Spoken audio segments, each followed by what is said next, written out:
Sebuah perusahaan yang hebat tentu saja membutuhkan sumber daya manusia yang hebat pula. Kita lihat sendiri pada masa sekarang ini, persaingan dunia kerja semakin ketat. Maka produktivitas sumber daya manusia harus dibenahi dan ditingkatkan lagi guna menjaga keberlangsungan perusahaan, menghasilkan para pekerja yang kompetitif dan profesional. Dengan adanya program pelatihan kerja ini, maka pengembangan sumber daya manusia harus betul-betul dilaksanakan agar mengurangi hambatan dan bisa mengatasi permasalahan-permasalahan yang terjadi di dalam perusahaan tersebut. Berikut ini jenis-jenis pelatihan kerja. Yang pertama yaitu adanya skill training atau pelatihan keahlian. Pelatihan keahlian atau skill training ini merupakan pelatihan yang sering dilakukan pada setiap perusahaan. Dengan program skill training ini, kita bisa melakukan hal-hal sederhana seperti menilai kebutuhan dan kekurangan tenaga kerja. Kemudian diidentifikasikan melalui penilaian kerja yang baik dan teliti. Oke, yang kedua yaitu adanya retraining atau pelatihan ulang.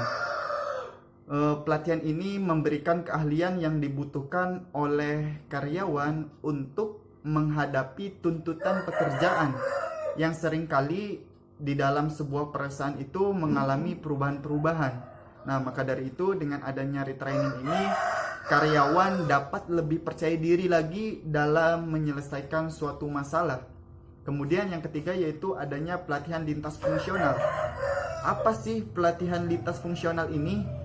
Pelatihan lintas fungsional ini merupakan pelatihan yang melibatkan karyawan untuk melakukan aktivitas kerja di bidang lainnya selain pekerjaan yang ditugaskan. Sekalian pelatihan ini juga bertujuan untuk meningkatkan komunikasi dan juga menumbuhkan rasa sinergi antara fungsional satu dengan yang lainnya.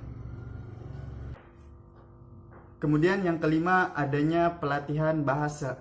Berbicara tentang bahasa merupakan hal yang sangat penting karena secara tidak langsung perusahaan lokal sudah terhubung dengan perusahaan asing.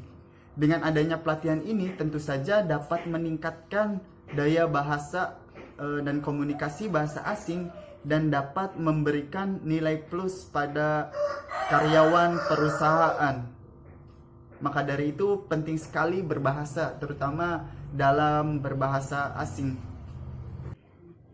Yang keenam yaitu adanya teknologi training. Kita lihat pada zaman sekarang ini tentu saja perusahaan-perusahaan sudah dilengkapi yang namanya teknologi.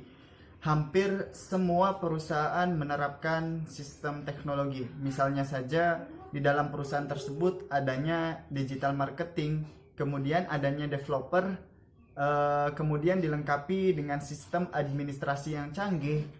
Maka dari itu dengan adanya pelatihan teknologi ini bertujuan untuk meningkatkan produktivitas dan keahlian karyawan di dalam suatu perusahaan. Kemudian yang ketujuh itu adanya creativity training.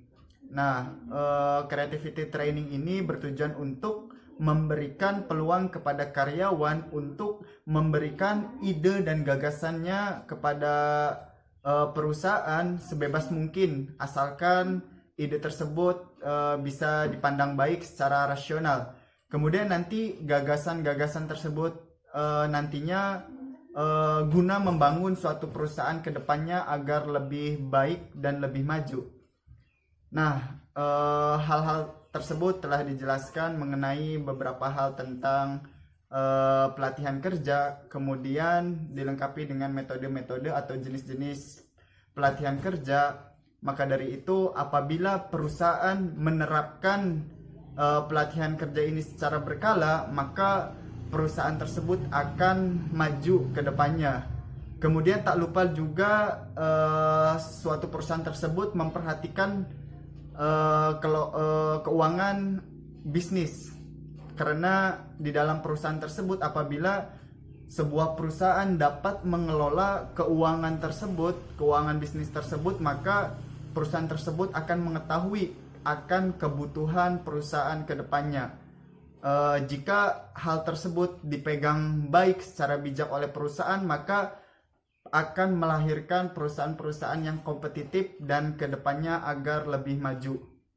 Sekian penjelasan dari saya. Kurang lebihnya mohon maaf. Billahi taufik wal hidayah. Wassalamualaikum warahmatullahi wabarakatuh.